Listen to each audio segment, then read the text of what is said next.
우리가 지난번에 1절부터 3절까지 살펴보았습니다. 그게 중요한 것은 마지막 주님의 재림을 기대하고 주님께서 다시 나타나실 것을 바라보고 그때에 주님과 같이 될 것을 소망하는 사람들이 가지게 되는 마음의 자세에 대해서 살펴보았습니다.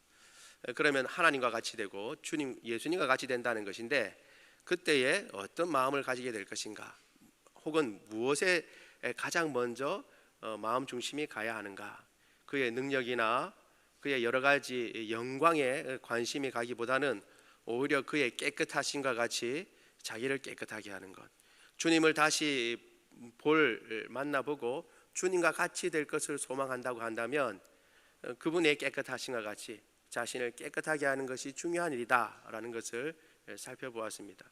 그러면 어떻게 깨끗하게 하는가, 그 깨끗하게 하는 것을 어떻게 하는가라는 것을 요한이 이제 설명을 해주고 있습니다. 오늘 4절에는 죄를 짓는 자마다 불법을 행한다, 그렇게 해서 죄를 짓지 말라라는 것을 강조합니다. 여러분, 죄를 짓는 것이 왜 그냥 죄를 짓는다라고 얘기하면 되지 왜 불법이라고 얘기할까요? 그리고 우리 생각에는 죄를 짓는 것이나 불법이나 다 똑같은 것 같은데, 똑같이 나쁜 것 같은데 왜 요한은 더 강조하는 의미에서 불법을 얘기할까요? 왜 그러냐 하면 죄를 너무 가볍게 생각하는 그러한 무리들이 그때도 있었고 지금도 사실 우리 가운데서도 종종 그런 생각을 가지게 되는 경우가 있습니다. 여러분, 원래 죄라고 하는 것은, 오늘 본문에 나온 죄라고 하는 것은 하마르티아라고 하는 말인데, 그것은 이제 여러분 잘 아실 겁니다. 관역에서 벗어났다, 목표에서 벗어났다라고 하는 말입니다. 우리가 생각할 때 목표에서 벗어났으면 일단은 나가긴 나간 것이고 관역을 못 맞출 수도 있지. 여러분, 늘 관역에 잘 맞는 건 아니잖아요. 화살이. 그럼 백발백중이잖아요. 그런데 우리가 잘 아는 대로 어떤 화살은 관역에 잘 맞기도 하고 어떤 화살은 좀 잘 안 맞기도 하고 컨디션에 따라서 다르기도 하는 것입니다. 그렇게 생각해 보면 관역에 안 맞췄다고 해서 그 큰 문제가 될 것인가? 그럴 수도 있지. 관역에 늘 잘 맞으면 좋겠지만 그러면야 더할 나위가 없죠.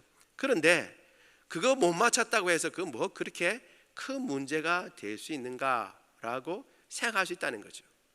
죄라고 했을 때 관역에서 빗나갔다, 그래, 관역에서 잘 맞으면 좋지만 빗나갈 수도 있지 뭐라고 우리가 생각할 수 있으니까 그 관역에서 빗나간 것을 대수롭지 않게 생각하는 겁니다. 이런 것에 대해서 요한은 분명하게 얘기하고 있습니다. 죄는 불법이다, 이렇게 얘기합니다. 이 불법이란 말은 법을 어기고 그리고 법을 무너뜨리는 것이다 라는 것입니다.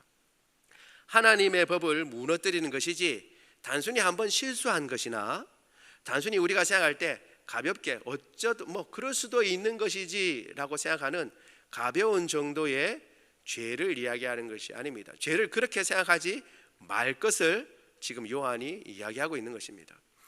우리나 누구나 다 연약하기 때문에 우리가 스스로 생각합니다. 다 온전한 사람이 어디 있냐, 잘 하려고 그랬는데 그래도 안 되는 걸 어떡하냐, 죄를 지을 수 있지라고 가볍게 생각할 수 있지만 요한은 그런 생각을 아예 끊어버리는 것입니다.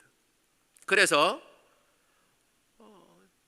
죄는 불법이다, 하나님의 법을 무너뜨리는 것이고 하나님께서 원하시는 것들을 아예 지워버리는 것이고 나아가서는 하나님을 적대적으로 대항하는 것이다. 단순히 관역에서 빗나갔다고 해서 하나님이 의도하시는 바에서 조금 빗나갔다고 해서 그건 그럴 수도 있지라고 가볍게 넘길 것이 아니고, 죄라고 하는 것은 그것이 크든 적든 어떤 모양을 띠고 있든 그것은 불법이고 하나님께서 원하시는 것을 적대하는 것이기 때문에 그것이 얼마나 무서운 것인지 알아야 한다라는 것을 이야기합니다. 사실 우리가 뒤에도 나오겠지만 죄를 멸하시려기 위해서 예수님이 오셨기 때문에 우리가 구원을 받았다라고 생각할 때도 이것을 염두에 두어야 됩니다. 그런데 종종 우리는 구원을 받을 때에 거저 구원받는다라는 것을 생각하고 우리는 지불하지 않았지만 예수님은 지불하셨지만 우리는 지불하지 않은 그 대가에 대해서 너무 가볍게 생각하는 경향이 있습니다. 다시 한번 말씀드립니다. 우리가 물론 연약해서 죄를 혹 짓기도 하고, 그리고 연약해서 잘못 행하기도 하지만, 그러나 우리가 또 정직하게 우리 자신을 보면 우리가 다 아는 대로 의도적으로 하나님의 법을 거역하고 의도적으로 죄를 짓는 것도 있다는 것은 사실인 것입니다. 그리고 그것에 대해서 우리가 심각하게 생각하지 않기 때문에 의도적으로 죄를 지을 수 있는 것입니다. 여기에 대해서 요한은 분명하게 이야기하고 있습니다. 죄는 불법이고 하나님의 뜻에 완전히 반하는 것이며, 나아가서 하나님을 대적하는 것이다. 그 무서운 것을 알아야 된다라고 얘기를 하고 있습니다. 여러분, 우리가 언제든지 유혹이 오거나 우리 자신이 아이고 뭐 눈 한번 잠깐 감고 남들도 다 그러는데 하고 여러 가지 생각이 올 때에 그 죄가 얼마나 무서운 것인가를 깨닫고 그때에 돌이켜 하나님을 바라보며 죄에서부터 떠날 줄 아는 저와 여러분 되기를 원합니다. 특별히 이 당시에도 그런 이단이 있었습니다. 이런 생각을 가진 사람들이 있었던 것입니다. 그 사람들이 누구냐 하면 이 초대 교회의 이단인데 영지주의라고 알려진 사람들입니다. 이 영지주의는 한번 우리가 생각해 볼 필요가 있습니다. 왜냐하면 지금도 꼭 그런 것은 아니지만 다소간에 우리에게도 영향을 미치고 있는 생각들이 있기 때문입니다. 이 영지주의의 가장 기본적인 생각은 이원론입니다. 이원론. 전에도 한번 제가 설교 때 한번 말씀드린 적이 있는 것 같은데, 이원론의 핵심은 하나님이 선하게 창조하신 부분을 다 선하게 창조하셨는데 어떤 부분을 의도적으로 선하지 않다고 생각하고 어떤 부분은 하나님이 의도하신 것보다 더 나아가서 거룩하다고 여기는 것, 이것이 바로 이원론입니다. 성경에서 말하는 이원론. 이 어떤 경우냐 하면 이런 경우가 있죠. 당시 이 영지주의자들은 이렇게 생각했습니다. 물질적인 것이 아니고 정신적인 것, 보이지 않는 것은, 영적인 것은 거룩한 것이고, 보이는 것, 그리고 물질적인 것, 그리고 육체와 관련된 것은 저급한 것이고 나아가서는 죄된 것이라고 생각을 했습니다. 그렇게 생각을 하고, 그리고 그러므로 말미암아 어떤 생각까지 이르게 되었냐 하면 심지어는 예수님도 육체를 입고 오시지 않았다라고 주장하게 됩니다. 여러분, 이들의 주장에 의하면 예수님이 육체를 입을 수가 없는 거죠. 왜? 예수님은 하나님의 아들인데 거룩한 분인데 육체는 다 뭐예요? 보이는 것이고 육체는 죄된 것이라고 그랬잖아요. 이들의 생각에 의하면 죄된 것이니까 거룩하신 하나님의 아들이 죄된 육신을 입을 수 있어요, 없어요? 그들 생각에는 없는 거예요. 그러니까 심지어 이 요한이 살아있는 이때에도 뭐라고 얘기하냐면 예수님은 육체를 입고 오신 것이 아니라 영으로 오셨다. 영으로. 왜? 하나님의 아들은 거룩한 분인데 어떻게 죄된 육신을 입고 올 수 있느냐 생각하고 영으로 오셨다라고 생각하고, 그래서 예수님께서 제자들은 예수님과 이렇게 같이 있는 것 같지만 그래서 육체를 입고 오신 걸로 착각을 했지만 사실은 영으로 오셨다라고 그렇게 주장하는 것입니다. 나아가서 이렇게 주장하는 이 여러 파가 있는데, 이 영지주의의 어떤 사람들은 심지어 이렇게까지 이야기를 합니다. 구약에 하나님께서 말씀으로 천지를 지으셨잖아요. 그렇죠? 그러니까 아까 말한 것처럼 보이는 것, 물질은 저급한 거잖아요. 그러니까 거룩하신 하나님이 물질을 저급한 것, 죄된 것을 만든다는 것이 이게 그들에게는 용납이 안 되죠. 그래서 어떻게 해요? 어떻게 생각하냐면 하나님과 구약의 하나님은 다른 하나님이라고 생각하는 겁니다. 예수님을 보낸 사랑의 하나님, 사랑과 관계된 것, 정신과 관계된 것은 거룩한 것이니까 그 하나님과 다른 더 저급한 하나님이 있는데, 신적 존재가 있는데 그분이 천지를 창조했다, 이렇게 주장하기까지 하는 것입니다. 결국 이들은 그 이원론을 가지고 그렇게 생각을 할 뿐만 아니라 이러한 지식은 자기들만 가지고 소수만 가진 것이라고 생각하고, 그리고 그 지식을 가져야만 구원에 이른다라고 생각합니다. 여러분, 그럴듯하고 하나님도 얘기하고 예수님도 얘기하는 것 같지만 이들의 주장은 결국 자신들의 생각을 주장하는 것이고 성경을 거기에다가 끼워 맞춘 것뿐입니다. 항상 그렇듯이 이자는 성경 말씀 앞에 자기를 내려놓는 것이 아니라 오히려 자신의 생각에다가 성경을 끼워 맞추는 것이죠. 아무튼 그렇게 이원론을 주장하다 보니까 이 결과가 이렇게 주장하는 이 영지주의의 삶의 결과가 두 가지로 나타나게 됩니다. 어떻게 두 가지로 나타나냐 하면, 첫 번째는 이 육체는 죄된 것이니까 육체가 원하는 것은 다 죄인 거예요, 그들이 생각할 때. 그래서 육체가 원하는 것을 하지 못하게 만드는 것이 필요한 것입니다. 왜? 육체는 죄된 것이니까 육체가 원하는 것을 하면 다 죄를 짓는 거잖아요.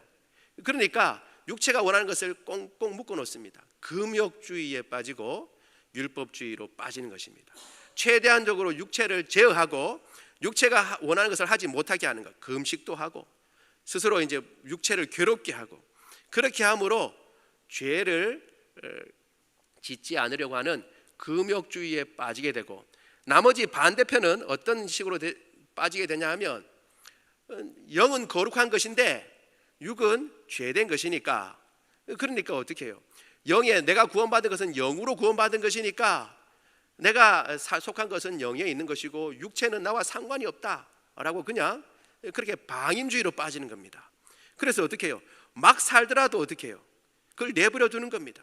죄를 지어도 육체가 죄를 지은 것은 육체가 지은 것이지 내가 죄 지은 것이 아니고 내 영이 죄를 지은 것이 아니라 육체가 죄를 지은 것이다 라고 이렇게 주장하므로 한편으로는 방종으로 빠지게 됩니다. 쾌락주의로 빠지게 되죠. 그래서 이 이원론을 가지게 되면 결국 전혀 극단인 것처럼 보이지만 한쪽에는 율법주의적이고 그 다음에 금욕주의로 빠지게 되고, 또 다른 한편으로는 오히려 방종과 그리고 방임으로 빠지게 되는 것입니다. 이러한 모든 것들을 요한이 염두에 두고 방종으로 빠지는 이 사람들에 대해서 너희가 죄 짓는 것을 어떻게 가볍게 생각하느냐, 죄는 불법이다 라고 이야기를 하고 있는 것입니다. 여러분, 다시 한번 말씀드립니다. 죄는 불법인 줄 믿습니다. 더불어서 우리가 좀 생각해 볼 것은, 이단이라고 이야기했을 때에 여러분, 이러한 이단들은 오늘에도 많이 있지만 종종 우리가 이단 그러면 가볍게 이제 지칭하는 걸로 생각하는데 그렇지 않습니다. 앞서 말씀드린 것처럼 자신의 생각을 고수하고 성경에서 말씀하신 바를 따르지 않습니다. 여러분, 우리가 보통 어떤 단체가 이단이다, 이단이 아니다 이렇게 전부 다 이야기할 때에 쉽게 결정하지 않습니다. 여러분, 우리가 말을 하다가 보면 잘못 이야기할 수도 있잖아요. 아는 것도 잘못 이야기하다 보면 잘못 이야기할 수 있습니다. 그러면 그 잘못 이야기한 것 가지고 하나 꼬투리 잡고 네가 잘못 이야기했으니까 이단이네, 그렇게 하지 않습니다. 그걸 다 알고 있습니다. 그래서 한두 번 이야기하다가 잘못 이야기할 수도 있고, 저거는 이걸 이야기하려고 하는데 잘못 이야기했구나 라고 다 압니다. 그런데 문제는 그걸 연거푸 계속 이야기를 하고, 그리고 그 이야기가 자꾸 지속되니까 자꾸 당신이 이런 얘기를 하는데 당신이 주장하는 말이 맞냐, 이렇게 말한 것이 맞냐 확인하고 그 다음에 공청회라는 것을 엽니다. 그래서 그분을 말하는 사람한테 데리고 와가지고 이런 점이 잘못됐다라고 얘기를 하고, 말한 것이 확실한지도 확인하고, 그리고 성경에서 말한 바가 이러니까 당신의 생각을 처리할 의사가 있느냐도 물어봅니다. 그런 기회를 다 줘요. 여러분, 이단이라고 그랬을 때 그냥 그렇게 하는 게 아니에요. 그런 기회를 다 줬는데도 불구하고 끝까지 자기 생각을 고집하고 내가 주장하는 것이 옳다라고 이야기할 때, 그때서야 이단으로 그렇게 정하는 것입니다. 그래서 따라서 여러분들이 우리 총회에서나 이런 단체에서, 기독교 이렇게 건전한 기독교 단체에서 이단이라 하거나 혹은 불순한 단체라고 했을 때에 그것을 여러분 가볍게 생각하면 안 됩니다. 그냥 잘 몰라서 그렇겠지, 저분이 원래 저렇지 않은데 그 가르침에 대해서 잘 몰라서 그렇겠지라고 여러분 생각하면 안 됩니다. 여러 번 공청회를 열고 또 여러 번 그것에 대해서 사상을 검증하고 난 뒤에 그렇게 결정하는 겁니다. 심지어 그렇게 결정됐다 하더라도, 자기가 이단이라고 결정됐을 때도 내가 옛날에 하던 그 모든 주장을 철회하겠다라고 이야기하고, 이제 그거 잘못되었다, 내가 성경을 받아들여서 이렇게 주장을 바꾸겠다, 성경의 말씀에 그대로 순종하겠다라고 하면 이단도 풀어지는 겁니다. 그 사람에게 그런 모든 기회가 있어요. 그럼에도 불구하고, 그런 기회가 있음에도 불구하고 끝까지 자기 생각을 놓지 않고 성경이 뭐라고 하든 내 생각이 옳다라고 주장하게 될 때에야 이단이라고 하는 그런 것을 가지게 되는 것입니다. 여러분, 이단이라 그러면 이 뭐 때문에 이단일까? 내가 한번 열심히 연구를 해봐야겠다. 이 사람들이 얼마나 뭘 가지고 이렇게 열심히 하는데 교회에서는 이단이라고 그러지? 그러고 공부하려고 그러지 말고, 제가 한때 그랬습니다. 그래서 이 뭐가 이단이지? 그러고 일일이 찾아봤는데 그거 공부할 필요가 없어요. 제가 해보니까 별로 도움이 안 됩니다. 왜냐하면 이단은 계속 생겨요. 생기는 이단마다 다 공부할 수가 없어요. 가장 좋은 방법이 있는데 뭐냐 하면, 내가 지금 붙잡고 있는 것을 확실히 하는 겁니다. 내가 알고 있는 것이 뭔가, 성경이 말하는 바가 무엇인가를 분명하고 또렷하게 알면 거기서 비껴나가는 것이 이단인 것입니다.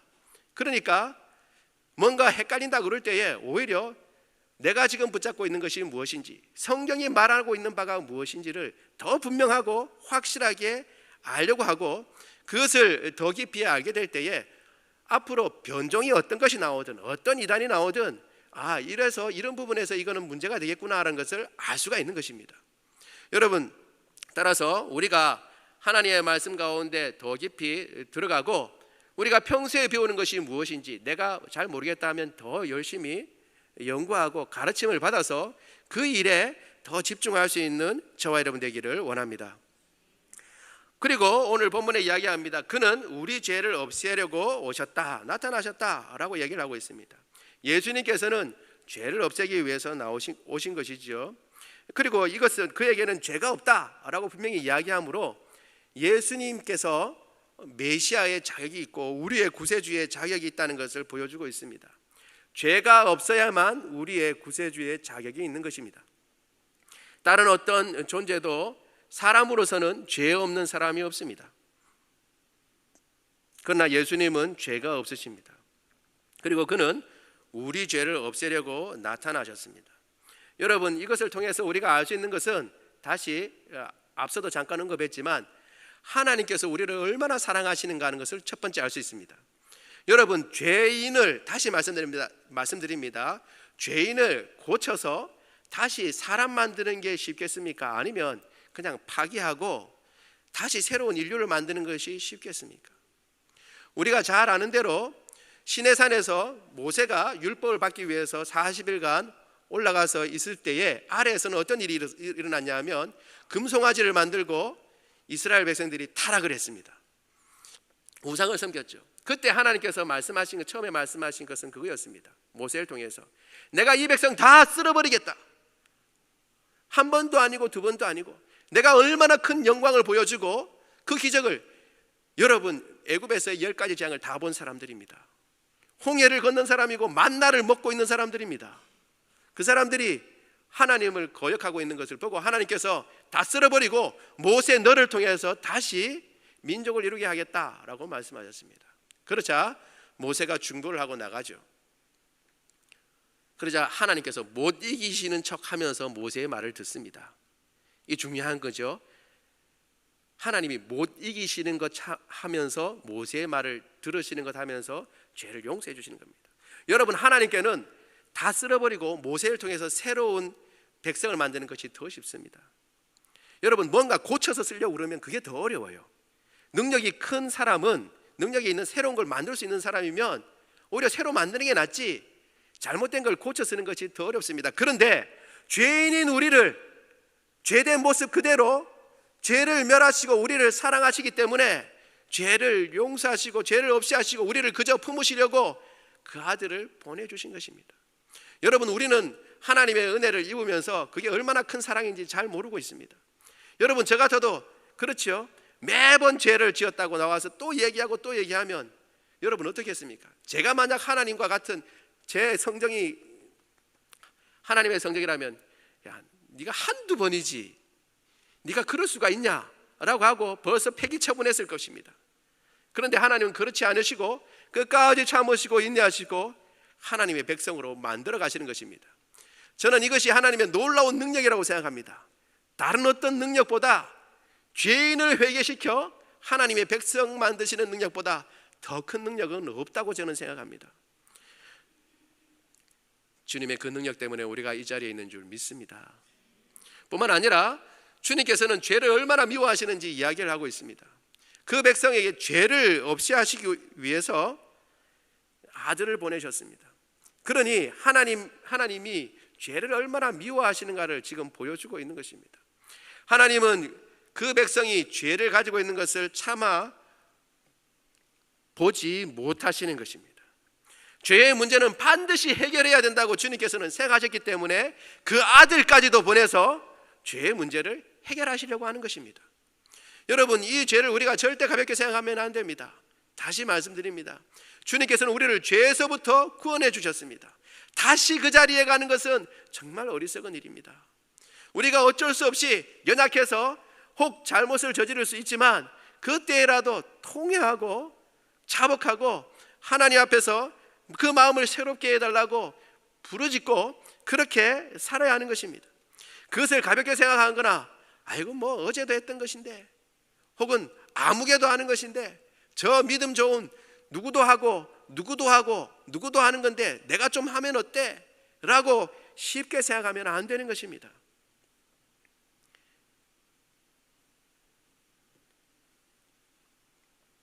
죄의 문제는 절대 가벼운 문제가 아닙니다. 주님께서는 죄를 미워하십니다. 따라서 그 안에 거하는 자마다 죄를 범하지 않는다라고 오늘 본문에 이야기를 해주고 있습니다. 이 죄를 범하지 않는다고 그러니까 벌써 이제 덜컥 내려앉는 거죠. 마음이. 저 같은 사람은 내가 죄를 범하지 않는 게 아니고 죄를 범하는데 그러면 그 안에 거하지 않는 건가? 예수님 안에 거하면 죄를 범하지 않는다 그랬는데 내가 죄를 범하는 거 보니까 예수님 안에 거하지 않는 모양이다. 사탄은 이야기를 하죠. 거 봐라. 네가 예수님 안에 거한다면 왜 죄를 짓지 않을 건데 내가 죄를 짓는 거 보니까 너 예수님 안에 거하지 않는 게 맞아. 네가 그냥 예수님 믿는다고 그냥 네 맘대로 생각하는 것이지 예수님 안에 거하면 죄 안 짓는다잖아. 그러니까 너는 죄 안 지어야지. 예수님 안에 있다고 하면서 어떻게 죄를 지을 수 있나? 라고 막 공격할 수 있습니다. 그러나 여러분, 이것은 현재형으로 되어 있어서 계속적인 것을 이야기합니다. 이 죄를 짓는다는 것은 계속 죄를 짓는다는 것을 이야기하는 것입니다. 따라서 예수님 안에 있다고 하면서 계속 죄를 지을 수는 없다라는 것을 이야기하는 것입니다.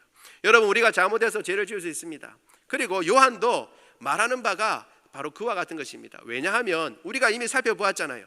하나님 앞에 죄 없다라고 얘기하면 거짓말하는 자라고 요한은 벌써 1장에서 이야기를 했습니다. 그래서 우리가 죄인임을 우리가 알아야 된다는 것을 이미 이야기를 했습니다. 그리고 죄를 고백하면 주님께서 용서해 준다는 것까지도 이미 이야기를 했습니다. 그러니까 이 말은 예수님 안에 있는 사람은 죄를 절대 지을 수 없다는 말이 아니고 의도적으로 주도적으로 계속 죄를 짓는 것, 그것을 할 수 없다라는 내용입니다. 그러니까 우리가 조심해야 합니다. 죄를 그냥 내버려 둬서는 안 되고 조그만 것도 우리가 무섭게 생각해야 하는 것입니다. 죄가 자리를 잡지 못하도록 우리가 계속 노력해야 하는 것입니다. 뿐만 아니라 오늘 본문에서는 이렇게 이야기를 하고 있습니다. 아무도 너희를 미혹하지 못하게 하라 라고 이야기를 하고 있습니다. 여러분, 여기서 중요한 게 있습니다. 미혹하는 자가 있다라는 것을 우리가 알 필요가 있습니다. 많은 사람들이 그걸 잘 모르고 있습니다. 우리가 그냥 보통은 아는데 안다고 하면서도 우리는 그 미혹하는 자가 있다는 것을 잘 모를 때가 있습니다. 예전에 들었는데 제가 한번 설교 때도 이야기를 했는지 기억이 잘 나지 않습니다. 제가 좀 오래전에 들은 이야기인데 어떤 교도소에서 이렇게 복음을 전하는 분이 계셨습니다. 장로님이신가 아마 그랬던 것 같은데 한 번은 거기에 전하다 보면 교도소 이렇게 전하다 보면 왜 늘 그렇듯이 우락부락하고 저 사람은 정말 죄지을만 하다 인상을 봐서도 죄인인 것 같다라고 하는 사람이 있는 반면에 전혀 그런 사람이 어디 있겠습니까만은 그래도 전혀 정말 온순하고 전혀 그럴 것 같지 않은 사람도 있는 것이죠. 그분도 장로님도 한 사람을 주목했는데 조용하고, 그리고 교도소에서 물어보니까 그렇게 모범적이라는 것입니다. 그렇게 모범적이고, 그래 조용히 드러나지도 않고 잘 따르고 순한 사람인데, 앞만 봐도 순한데 참 의아하다 생각하고 있다가 기회가 돼서 한번 이야기할 때가 돼서 한번 물어봤다고 합니다. 어떻게 해서? 보니까 당신은 여기 올 사람 같지가 않은데 어떻게 해서 이렇게 이 자리에 오게 됐습니까? 라고 물어봤다고 합니다. 알고 보니까 그분이 제법 이제 이렇게 건실한 회사에 다니는 분이었는데 성격도 온순했습니다. 그 이전에 어떤 죄를 지은 것도 없어요. 그 죄가가 살인이었습니다. 그런데 누구를 살인했냐면 자기 아내를 죽인 것입니다. 알고 보니까 그 아내도 자기가 끔찍하게 사랑하는 아내였어요. 어떻게 이런 일이 벌어졌냐 우리 얘기를 했습니다. 처음에는 아주 사소한 일이었답니다. 사소한 일로 이렇게 말다툼을 하는 가운데, 여러분도 그런 일이 있잖아요. 그렇죠? 보통 때 같으면 그냥 넘어갈 일인데 그날따라 그 일이 같은 일인데 갑자기 화가 나는 경우가 있습니다. 그냥 지나갈 일인데 참아볼 수 없어서 갑자기 분노가 치밀어 오는 경우가 있습니다. 여러분 그때 조심해야 합니다. 누가 부추기는 게 있어요. 그냥 넘어갈 수 있는데 일인데 화가 머리끝까지 오르더랍니다. 아내하고 싸우는데. 그러면서 마음속에서 이런 얘기가 드는데, 내가 이걸 죽여? 내가 이걸 죽여? 정신을 차려보니까 자기 손은 부인의 목을 잡고 있었고 목이 졸라 죽었다고 이렇게 얘기를 합니다. 그분은 자기도 지금도 어떻게 해서 그런 일이 일어난지 모르겠다고 그렇게 얘기를 한다고 합니다. 여러분, 미혹하는 자가 있습니다. 우리의 할 때 어떤 일이 벌어질 때 마음을 다스려야 하는 것입니다. 우리의 마음을 다스리지 않으면 그것을 붙잡고 더 크게 증폭시켜서 하나님을 믿지 않는 대로, 하나님의 뜻을 거스르는 대로 이끄는 미혹하는 자가 있는 것입니다. 겉으로 드러나는 것은 형제요 자매요 사랑하는 사람들입니다. 그런데 우리는 그 뒤에 있는 미혹하는 자를 보지 못하기 때문에 오히려 앞에 보이는 형제 자매를 미워하고 오히려 하나님께서 원하지 아니하시는 다른 길로 가게 되는 것입니다. 여기 아무도 너희를 미혹하게 하지 마라 라고 하는 말은 원래는 이단이나 사탄이 다른 꾀무로 꾀지 말라라는 말입니다. 그러나 다소간에 우리에게도 이런 부분이 있는 것입니다. 문제는 우리가 그런 일을 당하는 것뿐만이 아니라 우리도 그런 일에 쓰임을 받는다 그러면 좀 그렇지만 도구로 쓰임을 받을 수가 있습니다.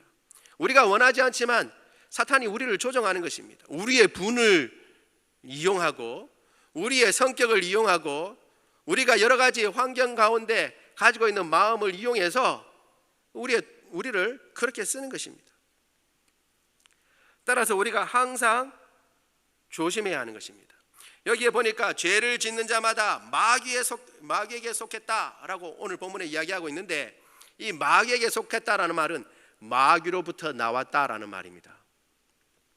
여러분, 그 기원이 마귀에게 있다라는 말입니다. 그러니까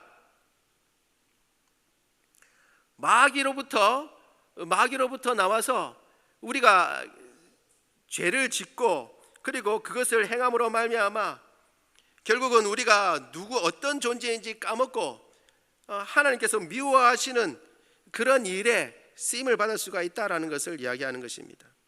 여기도 마찬가지죠. 계속 죄를 짓는 사람은 마귀에게 속하는 것입니다.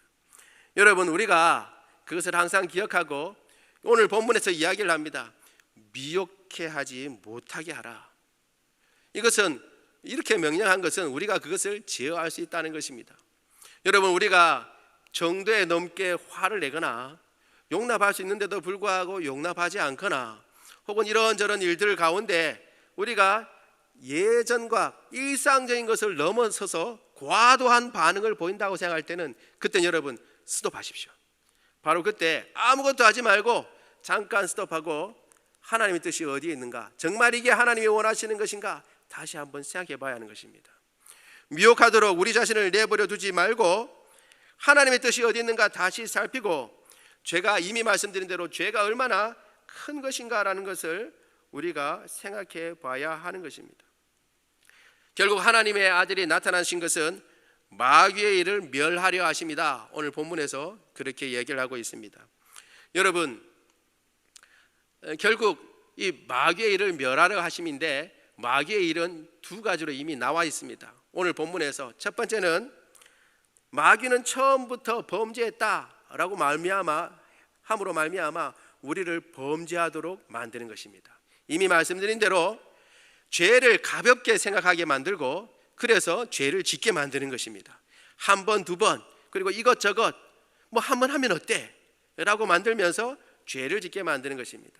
그런데 오늘 마귀가 하는 마귀에 대해서 본문에 설명하기를 그는 처음부터 범죄한 자였다라고 이야기함으로 말미암아 그 죄의 속성이 누구에게 닮아 있는가라는 것을 분명히 이야기를 해주고 있습니다. 여러분, 죄를 멀리하는 저와 여러분 되기를 원합니다. 뿐만 아니라 성도를 미혹해 한다고 분명하게 이야기를 하고 있습니다. 다시 한번 말씀드립니다. 우리가 경계를 해야 합니다. 제가 청년부 때 막 올라갔을 때의 일입니다. 청년부에 올라갔을 때에 알고 있던 사람들이 보이지 않는 사람들이 몇 명 있었어요. 위에 형들인데 이거 어떻게 됐는가라고 생각을 했는데 알고 보니까 교회 이제 이런저런 이유로 교회 안 다니고 있었던 거죠. 청년부에 올라가면 고등부에 있다가 청년부에 올라가면 교회 안 다니는 사람들이 있잖아요. 그런데 그들 개인의 문제도 있었지만 또 다른 문제도 있었어요. 알고 보니까 그 위에 또 선배가 있는데 그 선배는 자신은 교회에 적응을 못하는 거예요. 못하다 보니까 교회에 이제 외곽에 돌면서 이제 하지 말라는 것만 골라서 하는 겁니다. 부모님이 교회에 안 다니시니까 교회에 다니지 않을 수는 없고 교회는 나오지만 이제 좀 삐딱선을 타는 거죠. 그런데다가 이제 막 고등학교를 졸업해서 청년부에 올라가니까 이제 또 열심히 하나님 말씀 보고 예배 드리라 그러면 그걸 잘하면 좋겠지만 좀 마음에 삐딱한 애들이 있잖아요. 그렇죠?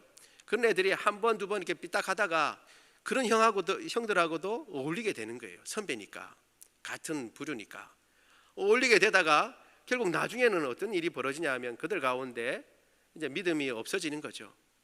점차 교회에서 멀어지고 타락하고 이렇게 빠져나가게 되는 겁니다. 아무리 얘기를 해도 듣지 않습니다. 놀라운 것은 그렇게 조장했던 형은 회개하고 돌아왔습니다. 그래서 목회자가 되었습니다. 그런데 그 형이 안타까워하는 것도 그렇고 그가 주변에 있던 사람들 가운데서 돌아오기도 했지만 또 돌아오지 못한 사람도 아직까지 있습니다. 여러분, 우리가 하나님의 말씀을 쫓아 살아간다 그럴 때에 죄를 짓는다라고 할 때 큰 문제는 같이 연관되어 있습니다. 우리가 원하든 원치 않든 우리의 모습을 보는 성도들이 있다는 사실을 우리가 기억해야 합니다. 그리고 우리가 어떤 일을 만났을 때에 정말 이것이 하나님의 뜻인가라는 것을 먼저 살피고 우리를 조심할 뿐만 아니라 우리 자신이 누군가에 의해서도 본이 될 수 있다는 사실을 기억하고 우리가 믿음 가운데 바로 서야 하는 것입니다. 조그마한 실수 가운데서도 우리는 조심스럽게 생각해야 되는데 우리만을 위한 것뿐만 아니라 우리를 보고 있는 사람이 있다는 것입니다. 마귀는 우리가 원하지 않는 동안에, 우리가 전혀 생각하지 않는 동안에 우리를 사용해서 자신의 일을 할 수도 있는 것입니다. 마귀가 스스로 나타나서 하는 일은 거의 없고 다른 무언가를 사용하시는 것이죠. 문제는 하나님의 아들이 나타나신 이유는 이런 마귀의 일을 멸하려고 이 땅에 오셨다고 분명하게 이야기를 하고 있습니다. 예수님이 이 일을 멸하기 위해 이 땅에 오신 것입니다. 예수님을 믿는 우리들 깨어서 우리가 짓는 죄에 대해서 다시 한번 살펴보고 아직도 처리하지 못한 것 있으면 주님 앞에 부르짖고 회개하고 돌이켜 그 죄를 멀리하고 회개할 뿐만 아니라 우리 자신 스스로를 반듯하게 하고 혹 우리를 미혹하려고 오는 모든 시험 앞에서 그 대상을 보는 것이 아니라 그 뒤에 있는 마귀를 보고 오히려 하나님을 바라볼 줄 아는 믿음을 가져 굳게 서서 흔들리지 않고 하나님의 뜻을 행하는 저와 여러분 되기를 원합니다.